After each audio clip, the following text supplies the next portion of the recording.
Hello, everybody. TWRC News here. Welcome back to this month's installment of the TWRC News for the month of August. We have a lot of interesting news to cover, so let's get started. To kick off this episode, we are going to interview a really good remake channel, Tank Engine Thomas. Welcome to this month's interview. Today we are going to interview Tank Engine Thomas Hi, everybody. and our other host, Henry's Helpful Studios. Hello. Our first question is, why do you still enjoy Thomas to this day? I think there's a lot of elements within both the Railway series and the TV series that make the show and series enjoyable to older audiences. Like, for example, I'm really big into history, and I love that each part of the Railway series has a date set to it. Like, for example, an Enterprising Engines that takes place in 1967, when a lot of the steam locomotives in Britain were being scrapped. So, obviously, Oliver has to escape from scrap. Or in the Twin Engines book with Donald and Douglas, they're worried about getting scrapped in the future. That's why Douglas escapes with Donald over to Sodor. And I think the historical part of it is really neat.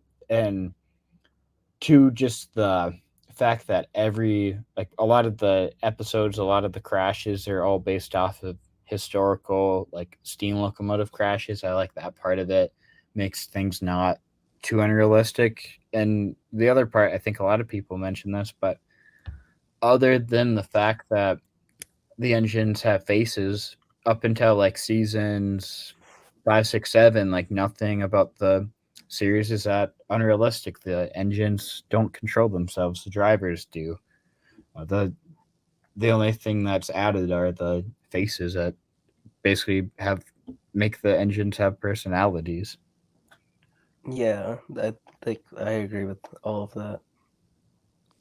Okay, our next question is going to be, why did you choose Wooden Railway over other things like Tomy or Hurdle or Originally I started with Take Along because that's what my brother had when he was a kid, and then I got a few. I think we got a DVD or VHS combo with a wooden engine, and I started really liking Thomas Wooden Railway from there, and then it just slowly developed. I got a few sets. I got some more engines. I remember getting the original 2003 Gordon and Henry, and then a few bridge sets. So I think it just slowly developed from there. Definitely I like the simplicity part of Wooden Railway. I also don't think the models look too squished. Or the other big thing was, when I was a kid, I was pushing my trains. So even I do have some Trackmaster stuff, but even with that, I never really ran them motorized because I preferred just pushing them because that was more the fun to me. yeah, that's it was good with Trackmaster. I think one of the biggest things is that you could run them, but you could also just push them. Well, but that did end. But I think just the simplicity of One Railway is what gets it. Yeah, no, I totally agree. And I mean, I was just kind of funny. I never, even though I have the motorized function with the Trackmaster engines, I never use that because I would rather just push them, which I know defeats the purpose of Trackmaster, but that's just what I always preferred. And I don't know. I'm definitely happy that I stuck with Wooden Railway. Yeah. But also, there's this community too. Probably one of the biggest. Yeah, I totally agree. And I don't know. I think there's just a lot more you can do with Wooden Railway compared to Take Along or Trackmaster and even Erdo, just because I mean the fact that they're quite literally wood, to make customs a lot easier than cutting through metal or plastic. A lot easier. And I overall, just to me, it is the best Thomas brand. I know I'm biased. You can make points for all of them, but that's just my personal opinion. I've obviously it's all nostalgia, but I do enjoy winter rally the most. Yeah, and obviously we both agree with that.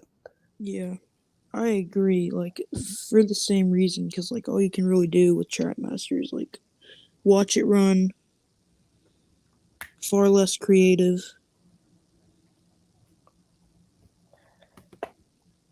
Yeah, for sure. Yeah, Well, thank you guys so much for interviewing me today. Thank you for it's coming. my pleasure because I work at Chick-fil-A. Well, thank you guys. Okay, now it's our next segment. Now it's time for the TWRC User of the Month, which is the Wooden Wilbur. He makes awesome videos, and you should definitely subscribe to him. As for the new content part of the video, we are still waiting on Oliver Duck's Cedric flyer. It is a bit late, but I'm sure it's coming soon. We also recently got 2 videos in one day, plus another later one from Hero the Japanese Train. He only returned this year after a 6-year hiatus, so I'm really glad he's back. We also have a new video from Thomas Wooden Remakes, and this one is a collection video, and is confirmed that he does indeed have 9 troublesome breakdowns. Wow, that's a lot. We also had a new episode of the One Chuff at a Time podcast after 3 months. If you haven't listened to it, we'd highly recommend. And to round off our new videos for the month, we have an upload from Crimson 2091 after 4 months. If you've been enjoying all the custom set videos, then definitely give it a watch. With that, this episode of TWRC News is over, so we'll see you next month.